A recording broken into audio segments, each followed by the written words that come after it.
कैसे हो मेरे पार्टनर्स। मैं आज आपके सामने 12th का चैप्टर बिजनेस का एक टॉपिक लेके आपके सामने आया हूँ। चैप्टर है शायद फाइनेंशियल मैनेजमेंट। ठीक है, मैं आपको बताऊंगा फाइनेंशियल मैनेजमेंट कैसे आप इसको लर्न कर सकते हैं। एक इजी वे में मैं आपको अपनी ट्रिक से बताऊंगा कि कैसे आपको उसको लर्न करना है। ठीक है, सबसे पहले फाइनेंस सबसे पहले फाइनेंशियल के बदले हम फाइनेंस को देखते हैं। फाइनेंस देखो, फाइनेंस ये देखो फाइनेंस। ठीक है, फाइनेंस है, मनी है, कैश है, और कभी कभी इकोनॉमिक्स में इकोनॉमी देता है। इन तीनों का मतलब ही एक ही है, बस बेवकूफ बना रहे हैं हमें।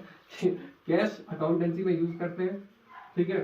मनी कभी कभी इकोनॉमी में भी यूज करते हैं, इकोनॉमिक्स में यूज करते हैं, ये दोनों इकोनॉमिक्स में यूज करते हैं। लेकिन अगर आप बिजनेस में बात करें, बिजनेस की बात करें तो बिजनेस में से एक टर्म देते हैं फाइनेंस। ठीक है, इन तीनों का मतलब ही पैसा है। ठीक है, कुछ नहीं है, बस लोगों ने इसे मतलब डिफरेंट डिफरेंट वेज में यूज करा है। ठीक है, देखो अगर अकाउंटेंट्स में देखोगे तो उसे कैश बोलते हैं, इकोनॉमिक्स का उसमें इकोनॉमिक्स में देखोगे तो उसे मनी कभी कभी क्या भी बोलते हैं, इकोनॉमी भी बोलते हैं, और फाइनेंस बिजनेस में बोलते हैं। इन सब का मतलब है पैसा। ठीक है, अगर मैं तुमसे पूछूं कि बिजनेस फाइनेंस क्या है, बिजनेस फाइनेंस, ठीक है, बिजनेस फाइनेंस क्या है कि जो business money requirement for business activity is called business finance. जो मनी चाहिए तुम्हें, जो पैसा चाहिए तुम्हें, रिक्वायर्ड है किसके लिए, बिजनेस की एक्टिविटीज को पूरा करने के लिए, इसी को बोलेंगे बिजनेस फाइनेंस। बिजनेस फाइनेंस का मतलब है कि बिजनेस को चलाने के लिए जो पैसा चाहिए, बिजनेस की एक्टिविटीज को चलाने के लिए जो पैसा चाहिए, उसी पैसे को बोलते हैं फाइनेंस, बिजनेस फाइनेंस। ठीक है, अब आते हैं ऊपर मैनेजमेंट।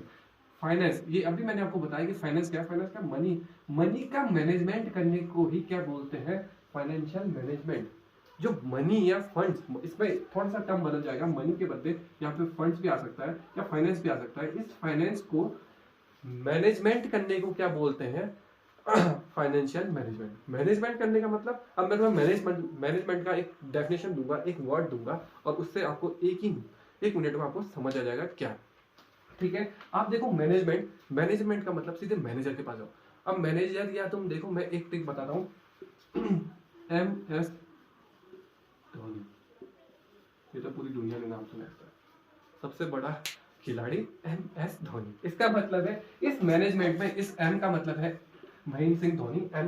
MS धोनी याद करो और काम खत्म। देखो कैसे, और मैं उसके बाद डिफाइन करूंगा कैसे। इस M को इस M को लिखो तो इस M को बोलेंगे कि मैनेज करना है, किसको, मैनेज एंड कंट्रोल करना है। ठीक है, इस M का मतलब क्या है, मैनेज एंड कंट्रोल करना है, किसको, फाइनेंस को।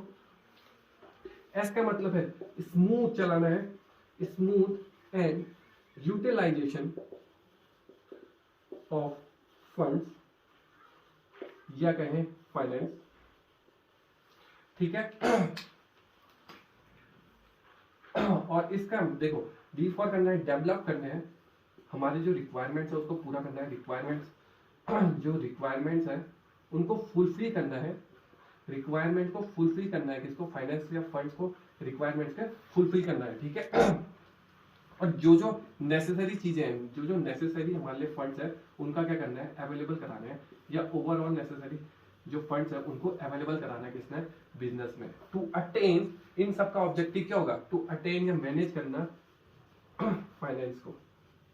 यही हमारा क्या है, फाइनेंशियल मैनेजमेंट। फाइनेंशियल मैनेजमेंट में आपको याद करना है MS धोनी। MS धोनी का मतलब है फाइनेंस को मैनेज करना एंड कंट्रोल करना, स्मूथ करना अपने फंड्स, और स्मूथली काम, बिजनेस को चलाना, स्मूथली बिजनेस को चलाना। देखो कहीं पर भी रुकावट ना है, ऐसा नहीं है कि पैसे नहीं मिले, यहाँ पर को पैसे नहीं लगा पाया तो मैं वो चीज खरीद नहीं पाया। ठीक है, स्मूथली चलाने के लिए फाइनेंस, पैसे की जरूरत पड़ेगी। टू यूटिलाइज करने के लिए अपने फंड्स एंड फाइनेंस को, जो भी तुम्हारे डेवलप करने की और रिक्वायरमेंट्स, और जो भी फंड्स के रिक्वायरमेंट है, जो जो तुम्हें फंड चाहिए, नेसेसरी जो जो चाहिए तुम्हें फंड चाहिए, उन फंड्स को क्या करना, मैनेज करना, यही तुम्हारा क्या कहलाता है, फाइनेंशियल मैनेजमेंट। फाइनेंशियल मैनेजमेंट में आपको याद करना है MS धोनी में सब कुछ याद रखा। देखो फाइनेंस का मैनेजमेंट करना, कंट्रोल करना, स्मूथली चलाना, ठीक है, यूटिलाइज करना अपने फंड्स का। यूटिलाइज करने का मतलब है कि कम है जैसे कम लगाना और रिटर्न ज्यादा पाना, कम पैसे लगाओ रिटर्न ज्यादा पाओ, यही है तुम्हारा फाइनेंशियल मैनेजमेंट। डेवलप करना नेसेसरी फंड्स, जब भी तुम्हें पैसे की जरूरत पड़े तुम्हारे पास फंड्स अवेलेबल हो, जो भी रिक्वायरमेंट्स है उनका, उनको मतलब फुलफिल करना। ठीक है, ओवरऑल जो बिजनेस में जितने भी फाइनेंस की जरूरत पड़ेगी उन फाइनेंस को अवेलेबल कराना, ठीक है, अपने बिजनेस में, यही कहलाता है बिजनेस फाइनेंशियल मैनेजमेंट। ठीक है, फाइनेंस, पैसे का मैनेजमेंट करना ही पैसे का मैनेजमेंट कराना, या फंड्स का मैनेजमेंट कराना, या फाइनेंस का मैनेजमेंट कराना ही हमारे बिजनेस में ये कहलाता है फाइनेंशियल मैनेजमेंट। मैंने आपको एक टर्म दिया है एम एस धोनी से याद करो कि M for management and control, ठीक है, किसका, फाइनेंस का। S for smooth and utilization of funds, ठीक है। डी फॉर डेवलप करो रिक्वायर्ड जो फंड चाहिए तुम्हें, और ओवरऑल जो नेसेसरी फंड्स है उनको राइज करो, ठीक है। ये है तुम्हारा मैनेजमेंट, फाइनेंशियल मैनेजमेंट, ठीक है। अब मैं तुम्हें बताऊंगा कि क्या इसके रूल्स हैं, कैसे इसके फंक्शंस हैं, और क्या क्या इसमें इंपॉर्टेंट पॉइंट्स है, मैं इसको अभी डिफाइन करता हूँ, ठीक है। देखो एक फ्लो चार्ट भी मैं आपको बताऊंगा, और कौन कौन से डिसीजंस आप कैसे कैसे लोगे ये भी मैं आपको बताऊंगा। देखो ओवरऑल मैंने आपको फाइनेंशियल मैनेजमेंट के बारे में बता दिया है, ठीक है। देखो देखो उसके बाद में आपको एक अभी बताता हूँ कैसे इसको कैसे कैसे करती है। देखो सबसे पहले कंपनी क्या करती है, ये कंपनी थी, कंपनी क्या करती है कि मैनेज करती है, मैनेज एंड पॉलिसीज बनाती है, ठीक है, कंट्रोल भी करती है, किस किस में, 3 प्रकार के डिसीजंस में तोड़ देती है। वो 3 प्रकार के डिसीजंस क्या है, देखो इन्वेस्टमेंट में तोड़ती है, इन्वेस्टमेंट डिसीजंस लेती है, या पॉलिसीज भी कह सकते हैं, प्लानिंग भी कह सकते हैं, ठीक है। प्लानिंग, इन्वेस्टमेंट प्लानिंग करती है, ठीक है। दूसरा तुम्हारा इन्वेस्टमेंट, ये देखो डिविडेंड भी करती है, डिविडेंड डिसीजंस करती है, और प्लानिंग भी, मतलब ये फाइनेंशियल करती है, सॉरी फाइनेंसिंग या फाइनेंशियल फाइनेंसिंग डिसीजंस भी लेती है, या इसको प्लानिंग भी बोल सकते हैं, कोई दिक्कत नहीं, ठीक है। इन तीनों को करने के बाद, ये तीनों क्यों करती है, ताकि हमारा क्या चले, इन तीनों से करने से क्या मदद है, इन तीनों डिसीजंस लेने से हमारा क्या करे, कैश फ्लो का क्या हो, जनरेट हो जाए, किसमें, अपनी ऑर्गेनाइजेशन में, जिससे हम क्या करें, वैल्यूज ऑफ ऑर्गेनाइजेशन क्या करें, अटेन करें, या हमारा बिजनेस में स्मूथली काम चले, ठीक है। देखो कंपनी क्या करती है, कंपनी मैनेज करती है, पॉलिसीज बनाती है, कंट्रोल करती है, ठीक है। किस किस में, वो 3 प्रकार के डिसीजंस लेती है। सबसे पहले डिसीजन क्या लेगी, इन्वेस्टमेंट डिसीजंस लेती है, डिविडेंड डिसीजंस लेती है, फाइनेंशियल डिसीजंस लेती है। इनको आगे पीछे कर सकते हो। देखो याद करने का तरीका, FIND, देखो F for finance, I for investment, और D फॉर डिविडेंड, और N फॉर क्या क्या नेसेसरी है, ये 3 ही नेसेसरी होते हैं, ठीक है। पूरी कंपनी में मैंने आपको याद करा दिया, ठीक है। दोबारा देखो कंपनी क्या करती है कि मैनेज करती है, कंट्रोल करती है, मतलब पॉलिसीज बनाती है, किसके लिए, फाइनेंस से रिलेटेड। वो 3 प्रकार की स्ट्रेटेजी या 3 प्रकार के डिसीजंस में काम करती है। सबसे पहले देखो इन्वेस्टमेंट डिसीजन, फिर करती है डिविडेंड डिसीजन, फिर करती है तुम्हारी फाइनेंस डिसीजन, ठीक है। इसका आई पकड़ो, मैं इसमें भी आपको एक तरीका बताता हूँ। इसमें देखो आई फॉर है, आई फॉर मैंने एक ट्रिक बनाई है, आई फॉर इंटरेस्ट देखना है आपको। इंटरेस्ट क्या होता है, हमारा डेली चेंज होता रहता है। कभी मेरे को लगता है मैं ये बनूंगा, कभी ये बनूंगा, कभी ये बनूंगा। इसका मतलब है कि मुझे क्या करना पड़ेगा, सिलेक्शन ऑफ एम करना पड़ेगा, सिलेक्शन ऑफ एम करना पड़ेगा ना। अब इसको मैं इसमें कन्वर्ट करता हूँ, सिलेक्शन ऑफ एम। देखो हमारा interest day to day change होता रहता है कि आज मुझे ये बनना है, कल मुझे ये बनना है। तो मैं इसमें इन्वेस्टमेंट एक्टिविटीज में आपको हिंट देता हूँ। इन्वेस्टमेंट एक्टिविटीज में इंटरेस्ट नहीं, सॉरी, इन्वेस्टमेंट एक्टिविटीज में आपको क्या करना है, सिलेक्शन ऑफ एसेट्स करना है, सिलेक्शन ऑफ एसेट्स करना है। और इसके बिहाफ पे, किसके बिहाफ में चेक करना है, रिस्क एंड रिटर्न्स के बिहाफ में। हमें ऐसे एसेट्स में इन्वेस्टमेंट करना है जिसके रिस्क और रिटर्न्स क्या हो, अच्छे खासे हो, ठीक है। इसमें 2 प्रकार की क्या होते हैं, 2 प्रकार के टर्म्स होते हैं इसमें, मतलब पीरियड पे भी टाइम बेस भी होता है। 2 प्रकार का, देखो एक होता है शॉर्ट टर्म, देखो शॉर्ट पीरियड के लिए भी होता है, और एक लॉन्ग टर्म भी लिख सकता हूँ मैं, लॉन्ग टर्म के लिए। देखो शॉर्ट टर्म में क्या होता है, शॉर्ट टर्म में हम क्या देखते हैं, वर्किंग कैपिटल देखते हैं। शॉर्ट टर्म में देखो सबसे पहले मैं बताता हूँ, अगर मैं खिलाड़ी बनना चाहता हूँ तो सबसे पहले क्या करूंगा, बस टीम में खेलूंगा, मतलब करूंगा काम। तो इसका मतलब है कि वर्किंग कैपिटल होती है इसमें, ठीक है, इसमें वर्किंग कैपिटल है। लेकिन अगर मैं एक लंबे समय की बात करूं, तो आज मैं खेल रहा हूं, तो मैं कल किसके ख्वाब देखूंगा कि मैं क्या बन जाऊं, कैप्टन बन जाऊं। इसका मतलब है कि ये कैपिटल बजटिंग की बात करेगा।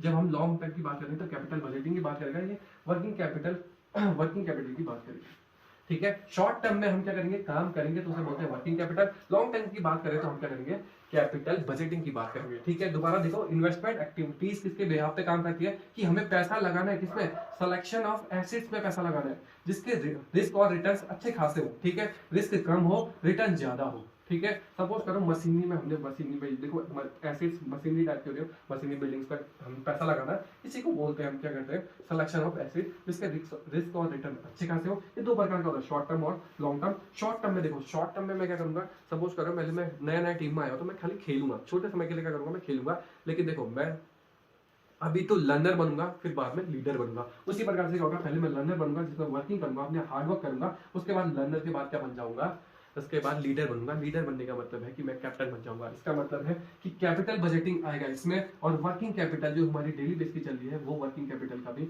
इसमें आएगा। शॉर्ट टर्म की बात करेगा तो वर्किंग कैपिटल, लॉन्ग टर्म की बात करेगा तो कैपिटल बजटिंग। ठीक है, नेक्स्ट है तुम्हारा डिविडेंड। डिविडेंड में हमें डिविडेंड डिसीजंस में बस एक ही चीज ध्यान रखनी होती है कि हमारा प्रॉफिट का डिस्ट्रीब्यूशन है, बस काम खत्म।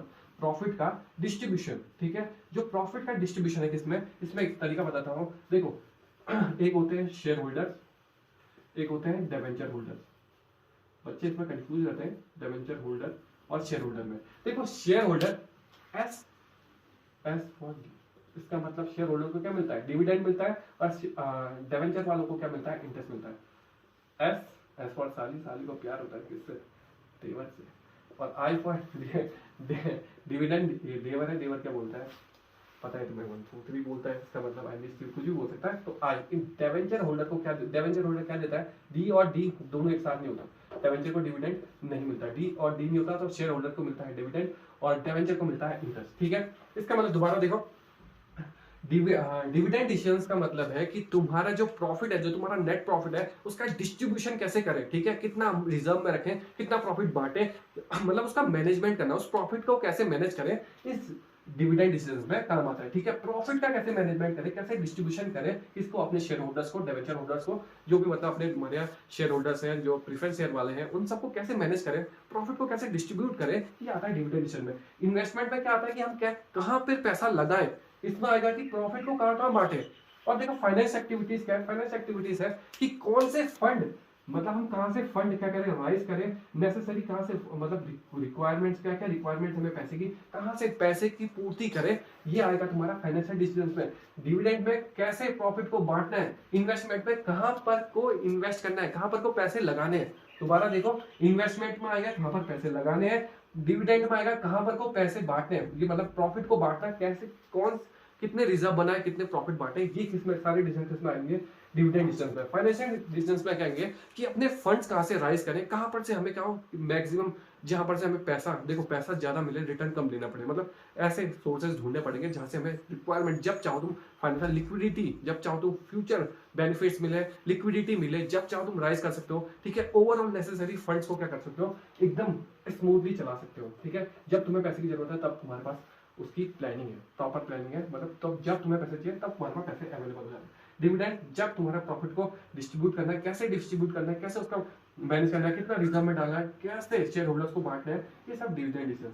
इन्वेस्टमेंट डिसीजन कहां पर को पैसा लगाना है, ठीक है, कौन से एसेट्स को खरीदे जिसके रिटर्न हो, रिस्क और रिटर्न अच्छे खासे हो। ठीक है, ये मैंने आपको तीनों डिसीजंस के बारे में ओवरव्यू दिया। अब देखते हैं कि फाइनेंशियल मैनेजमेंट के रूल क्या है, ठीक है, इसके ऑब्जेक्टिव क्या है, इसमें भी आपको मैं एक ट्रिक दूंगा, उसके बिहाफ पे आपको ये ट्रिक से आप समझ जाओगे। ठीक है, उसके बाद फाइनेंशियल डिसीजंस के कैसे इफेक्ट होती है वो भी मैं आपको बताता हूँ। ठीक है, देखो ओवरऑल, ठीक है, मैं आपको बताता हूँ। देखो मैं आपको बताता हूँ फाइनेंशियल मैनेजमेंट के ऑब्जेक्टिव क्या है। ठीक है, इस ऑब्जेक्टिव को याद करने का मैंने एक ट्रिक बनाया है, मैं आपको उसका ट्रिक बताता हूँ। उससे पहले देखो, मैंने ऑब्जेक्टिव है तो देखो इसमें एक ट्रिक याद करो कि सबसे पहले देखो एफ है, इस एफ का मतलब है फुटबॉल, इस एफ का मतलब क्या है, फुटबॉल। अब फुटबॉल के बारे में सोचना है, काम खत्म।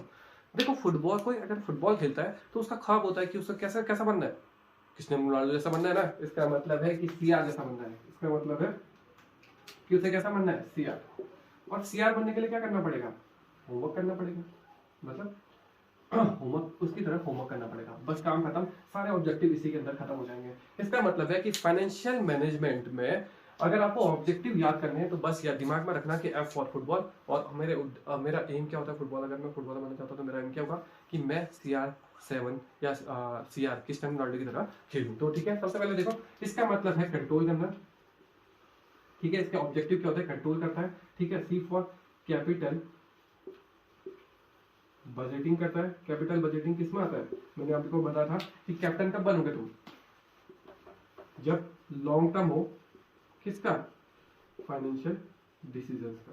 ठीक है, जब फाइनेंशियल डिसीजन तुम लॉन्ग टर्म की बात करोगे तो कैपिटल बजटिंग हुआ। ठीक है, उसके बाद आर फॉर है रिस्क, जब रिस्क का क्या हो, मिनिमाइजेशन हो, रिस्क को कम करना। देखो उद्देश्य क्या है कि कंट्रोल करना एंड मैनेज करना, कंट्रोल एंड मैनेज करना, कैपिटल बजटिंग करना, रिस्क का मिनिमाइज करना। ठीक है इसके बाद है हेल्थी, इसके बाद है हेल्थी एंड प्रॉफिट का क्या करना, मैक्सिमाइजेशन करना।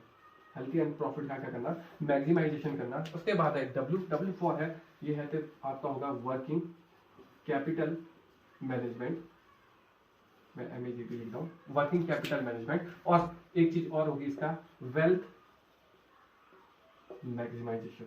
देखो सारे पॉइंट्स आपके क्लियर हो गए। दोबारा देखो, सबसे पहले देखो ऑब्जेक्टिव, बिजनेस फाइनेंशियल मैनेजमेंट के ऑब्जेक्टिव क्या है, एम क्या है, इसके इंपॉर्टेंस क्या है, सभी इसी टॉपिक पे खत्म हो गए। मैंने आपको बताया था फुटबॉल में मेरा एम क्या था कि मैंने CR7 की तरह बनना था, उसकी तरह मैं क्या करता था, होमवर्क करता था, उसकी तरह हार्ड वर्क करता था। यही आपके ट्रिक है, बस काम करता हूँ। C4 है कंट्रोल एंड मैनेज करना, किसका, फाइनेंस का मैनेज करना। उसके बाद कैपिटल बजटिंग करना, रिस्क का मिनिमाइजेशन करना। H4 होगा हेल्थी एंड प्रॉफिट मैक्सिमाइजेशन करने के लिए काम करना, ठीक है। वर्किंग कैपिटल मैनेजमेंट करना, वर्किंग कैपिटल मैनेजमेंट का मतलब होता है, सॉरी, वर्किंग कैपिटल मैनेजमेंट करता है फाइनेंशियल डिसीजंस में क्या करना, शॉर्ट टर्म की बात करता है तो शॉर्ट टर्म की बात करें तो क्या होगा, working capital management. Long term की बात करें तो कैपिटल बजटिंग, ठीक है। उसके बाद हेल्थी एंड प्रॉफिट मैक्सिमाइजेशन और वेल्थ का मैक्सिमाइजेशन करना, ये आपके ऑब्जेक्टिव है, बस काम खत्म। एक ट्रिक से आपके और सारे ऑब्जेक्टिव आपको लर्न हो जाएंगे। देखो 1 2 3, देखो 4, ये 5 और आपके 6 पॉइंट्स आपके क्लियर हो गए एक ही ट्रिक से, ठीक है। सीआर बनने की तरह मैंने क्या करा था, होमवर्क करा था, बस काम खत्म, ठीक है। As for control and manage करना, इसका फाइनेंस का कैपिटल बजटिंग करना, रिस्क का मिनिमाइजेशन करना, homework healthy and wealth maximization, ठीक है, प्रॉफिट्स का मैक्सिमाइजेशन करना, ठीक है। उसके बाद वर्किंग कैपिटल मैनेजमेंट करना, देखो वर्किंग कैपिटल का मैनेजमेंट करना और वेल्थ का मैक्सिमाइजेशन करना, ये सारे ही ऑब्जेक्टिव हैं किसके, फाइनेंशियल मैनेजमेंट के सारे ऑब्जेक्टिव हैं। अब मैं आपको बताऊंगा इसके बाद फंक्शन कैसे याद करते हैं, बस काम खत्म है। फंक्शन या रूल कैसे काम करते हैं, देखो उसकी भी एक ट्रिक है, शानदार ट्रिक है, आपको सारी लर्न हो जाएंगे, ठीक है। मैंने आपको बताया था ये फाइनेंशियल मतलब होता पैसा, ठीक है, काम करता हूँ। फिर ओवरऑल मैं आपको सारी ट्रिक्स के बारे में एक बार और लर्न कराऊंगा, ठीक है। अब देखते हैं रूल्स क्या है, इसके रूल्स और फंक्शंस क्या है फाइनेंशियल मैनेजमेंट के, ठीक है। ठीक है, अब देखते हैं रूल्स, क्या क्या रूल्स है फाइनेंशियल मैनेजमेंट में, कैसे कैसे रूल्स करते हैं, ठीक है। क्या मैनेजर के क्या रूल्स होते हैं, कैसे रूल्स करते हैं, देखते हैं। रूल्स में एक ही काम करो, अब रूल मिल गया मुझे, कैप्टन बनने का, किसका बन गया, कैप्टन बनने का रूल मिल गया, काम खत्म, कैप्टन। ओह माय गॉड, देखो अभी तक मेरा एम था सीआर बनने का, अब मैं बन गया हूँ टीम का कैप्टन। अब कैप्टन बन गया हूँ तो मैं क्या क्या करूंगा, देखो C4 करूंगा, कंट्रोल एंड मैनेज करूंगा, मेरे पास कंट्रोलिंग पावर आई। C4 दोबारा है कैपिटल बजटिंग आई मेरे पास, ठीक है। उसके बाद वर्किंग कैपिटल भी आई मेरे पास, वर्किंग कैपिटल मैनेजमेंट भी आई मेरे पास, ठीक है। उसके बाद एक वर्ड और इंपॉर्टेंट है इसका, एक वर्ड और इंपॉर्टेंट है, वो है कम्युनिकेशन। मैं कम्युनिकेशन भी करूंगा, ठीक है, कम्युनिकेशन भी इंपॉर्टेंट है इसका। ये 3 पॉइंट यहाँ पर हो गए। और देखो पी वर्ड से तुम्हारा आएगा पॉलिसीज बनाऊंगा, ठीक है। P फॉर प्लानिंग करूंगा, ठीक है, P फॉर प्लानिंग करूंगा, P फॉर पॉलिसीज बनाऊंगा, ठीक है। और क्या करूंगा, इन सबके बिहाफ पे क्या लूंगा, डिसीजंस लूंगा, इन सबके बिहाफ पे क्या लूंगा, डिसीजंस। देखो कितने रोल्स हो गए मेरे, 1 2 3 4 5, देखो आपको मैंने 6 रोल्स याद करा दिए एक ही कैप्टन वर्ड से, ठीक है। 6 रोल और एक 7वां यहाँ पे देखो। उसके बाद डिसीजंस लूंगा, डिसीजंस आपको बताया था मैंने कितने प्रकार के। डिसीजन में एक ही ट्रिक होती है, FIND, फाइंड। F का मतलब होता है फाइनेंस डिसीजन, फाइनेंसिंग डिसीजन, ठीक है। I फॉर होता है इन्वेस्टमेंट डिसीजन और D फॉर होता है डिविडेंड डिसीजन। ये नेसेसरी है, ये इनको भूल जाओ, ये होता है डिविडेंड डिसीजन, ठीक है। दोबारा देखो, फाइनेंस का मतलब होता है कि तुम पैसा कहां से लेके आओ, ये दिमाग लगाएगा, पैसे कहां से लेके आए, फंड कहां से राइज करना है, कैसे पैसे लगाने हैं, कैसे यूज करना है पैसे का, ये सारे डिसीजंस इसके अंदर आएंगे। इन्वेस्टमेंट डिसीजंस क्या आते हैं, सिलेक्शन ऑफ एसेट्स, मैंने आपको बताया था सिलेक्शन ऑफ एसेट्स के बारे में सोचेगा कि किसके रिस्क और रिटर्न किसमें है। और सिलेक्शन ऑफ एसेट्स में ये 2 पॉइंट भी आते हैं, ये शॉर्ट, ये लॉन्ग टर्म की बात करेगा, ये शॉर्ट टर्म की बात करेगा। यहाँ पे लिख देता हूँ शॉर्ट टर्म, यहाँ पे लिखता हूँ लॉन्ग टर्म। डिविडेंड में आपको बताया था डी किसको मिलता है, शेयर होल्डर्स को मिलते हैं। शेयर होल्डर के बारे में इसका मतलब है कि प्रॉफिट का डिस्ट्रीब्यूशन बताएगा। रूल्स देखो कितना है, कैप्टन के रोल क्या है, कंट्रोल करेगा, मैनेज करेगा, कैपिटल बजटिंग करेगा, वर्किंग कैपिटल मैनेजमेंट करेगा, कम्युनिकेशन करेगा, प्लानिंग एंड पॉलिसीज बनाएगा, उनके बिहाफ पे डिसीजंस लेगा। डिसीजन 3 प्रकार के हैं, डिसीजंस याद ना हो तो दोबारा एक ही वर्ड याद करो, फाइंड में एन को खा जाओ, तो इसका मतलब है N for financing, I for investment और डी फॉर है आपका डिविडेंड, ठीक है। ये आपके रूल है, ठीक है। नेक्स्ट वीडियो में बताऊंगा कि फाइनेंशियल डिसीजन कैसे इफेक्ट होता है, इन्वेस्टमेंट डिसीजन कैसे इफेक्ट होते हैं, और फाइनेंशियल डिसीजन कैसे इफेक्ट होता है, इन्वेस्टमेंट डिसीजन किस बिहाफ पे उनको अफेक्ट कर सकता है। उसके बाद अगर डिविडेंड डिसीजन कैसे इफेक्ट करता है, उसके बाद मैं आपको बताऊंगा कैपिटल स्ट्रक्चर कैसे होता है, वर्किंग कैपिटल कैसे काम करती है, उनका स्ट्रक्चर कैसे बनता है। ठीक है, तो तब तक के लिए थैंक यू। बड़ी वीडियो हो जाएगी, ठीक है। कमेंट लाइक करें, सब्सक्राइब करें, ठीक है। आपको कोई प्रॉब्लम हो तो कमेंट करें। इनके बेस में आपको मैं एक बार दोबारा रिवाइज कराता हूँ, सॉरी मैं आपको रिवाइज कराना भूल गया। सबसे पहले देखो मैंने एक ट्रिक बना दी सीआर की तरह, मैं क्या करता हूँ होमवर्क करता हूँ। इसका मतलब ये कौन सी ट्रिक है, इसका मतलब मेरा एम है, एम का मतलब है ऑब्जेक्टिव्स वाली ट्रिक है। इसके बाद में और रोल मुझे क्या मिल गया, कैप्टन का रोल मिल गया, इसका मतलब रोल वाली ट्रिक में ये है, ठीक है। दो, उसके बाद मैंने तीन डिसीजन के बारे में अभी आपको डिस्कस कर दिया। उसके बाद फाइनेंशियल मैनेजमेंट में आपको क्या करना है, MS धोनी याद करना है, बस काम खत्म। तीन ट्रिक, तीनों काम खत्म। देखो फाइनेंशियल मैनेजमेंट की डेफिनेशन याद ना हो तो किसको कर लो, MS धोनी को याद कर लो, काम खत्म हो जाएगा। मेरा एम क्या है, मेरा मतलब मुझे क्रिस्टियानो रोनाल्डो की तरह बनने का मेरा ख्वाब था, तो सीआर की तरह मैंने होमवर्क किया था। उसके बाद कैप्टन रोल क्या बना मेरा, मैंने सीआर की तरह होमवर्क मतलब होमवर्क किया तो मैं थोड़ा सा अच्छा बन गया टीम में, इसलिए मैं क्या बन गया, कैप्टन बन गया। तो तीन तो पॉइंट आपको क्लियर करा दिए हैं, ठीक है। तो थैंक यू।